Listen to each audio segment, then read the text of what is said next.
One of the key factors of an aesthetic physique is the V-taper, broad shoulders that taper down into a tight waist.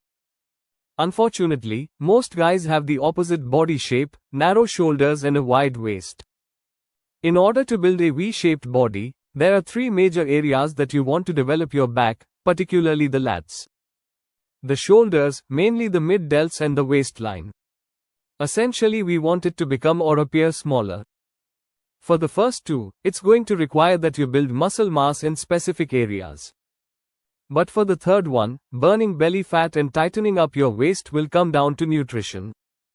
So before we cover the three best exercises for a V-taper, let's first talk about how to burn your abdominal fat and achieve a tighter midsection.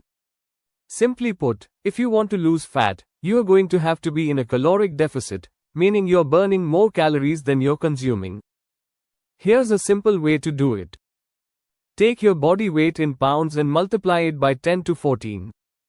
For example, if you weigh 180 lbs, multiply that by 14 to get 2520.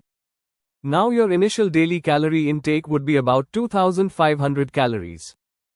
However, this is simply a starting point and intake will need to be adjusted over time. If 2500 calories fails to cause weight loss or ceases to put you in a caloric deficit, then simply decrease your intake by 100 to 250 calories or increase physical activity by adding a bit of cardio. Also, make sure you eat around 1 gram of protein per pound of body weight each day to preserve and build lean muscle mass. For example, if you weigh 180 lbs, aim to consume 180 grams of protein per day. Now that you have a basic understanding of how to shed belly fat and tighten up your midsection, let's jump into the top 3 exercises for building a V-taper. Exercise number 1, weighted pull-ups. Because they primarily train the lats, pull-ups are one of the best movements for achieving the coveted V-taper.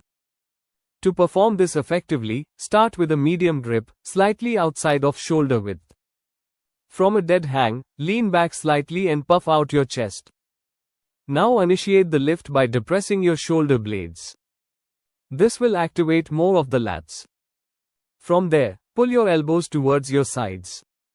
If you feel it mostly in your biceps, you're probably doing it wrong.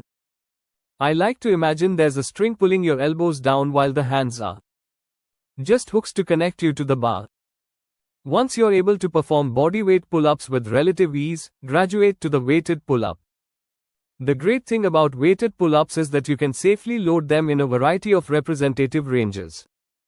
If you want more of a pump, you can do sets of 10.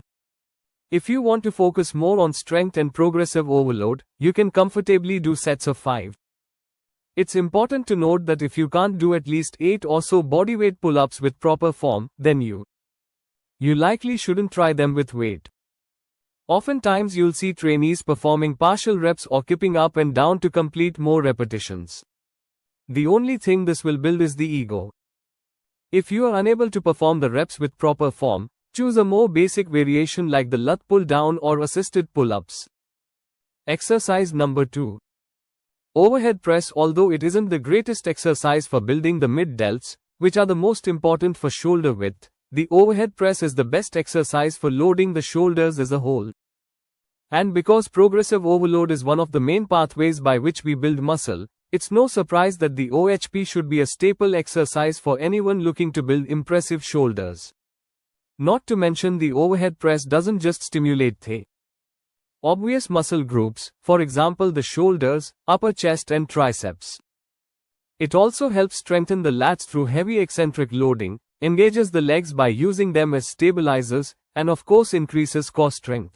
This movement, although not the most complicated, is a bit more complex than the bench press, not just because it's easily butchered, but because your body is in an overall more vulnerable position since you have no support. A few things you want to avoid when shoulder pressing are pressing in front of your body. I call this the standing bench press, not maintaining a tight core and arching your back too much. Not locking out the lift. This is very common in the overhead press and too wide of a grip, which leads to flared elbows. Now, if you're looking for an overhead press variation that hits more of the lateral deltoid, you may want to consider incorporating the standing dumbbell press. One study published in the Journal of Strength and Conditioning Research compared the standing barbell press, the standing dumbbell press, the seated barbell press, and the seated dumbbell press. They concluded that the standing dumbbell press showed the greatest muscular activity in the mid-delts. That said, the barbell overhead press should still be the main focus of your shoulder training, especially for lower rep ranges. But if you want to add more volume, especially for the lateral deltoids, the standing dumbbell press is a great addition. Exercise number 3, lateral raises. Of all the muscles on the body, the lateral head of the deltoid is one of the most neglected. Like I mentioned before, the overhead press will target them to a degree, but you'll need adequate volume and frequency of direct lateral delt training to achieve the best growth possible. That's why I suggest training your mid-delts at least 2 times per week. Now, although you may already be including some type of dumbbell lateral raise in your training, there are a few adjustments that can be made to ensure we are further emphasizing the mid-delts. Let's look at the traditional dumbbell lateral raise, for example. The further in front of the body the dumbbell is, the more involvement we get from the front delt. This is why it's imperative that we do our best to raise the dumbbell directly at our side, and even then, the front delt is still bearing a good deal of the load.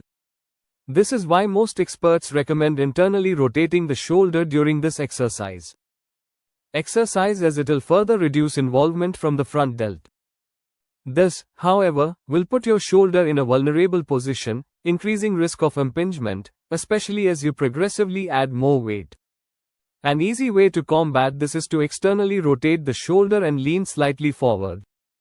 Not only will this put your shoulders in a safer position, but it'll also shift most of the load to the mid-delts.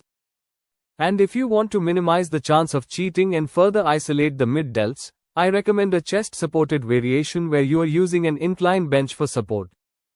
Another issue with the traditional dumbbell lateral raise is that it has a pretty poor resistance profile. There's little to no tension at the bottom of the representative and a lot of tension from roughly 30 to 90 degrees of abduction. This rough resistance profile means that the muscle is getting targeted mostly in its shortened range and not in its lengthened range, which is why I also recommend including some leaning cable lateral raises to further stimulate the mid-delts. Because the mid-delts are more involved during the end of the range of motion and less in the beginning, leaning away allows for better isolation of the mid-delts while using a cable ensures there is tension throughout the entire range. So there you have it, my top 3 exercises for building the coveted V-taper. Did you find this video helpful? If so, click the like button below as it'll truly help out the channel. Make sure you subscribe for more videos and don't forget to turn on post notifications so you don't miss the next one.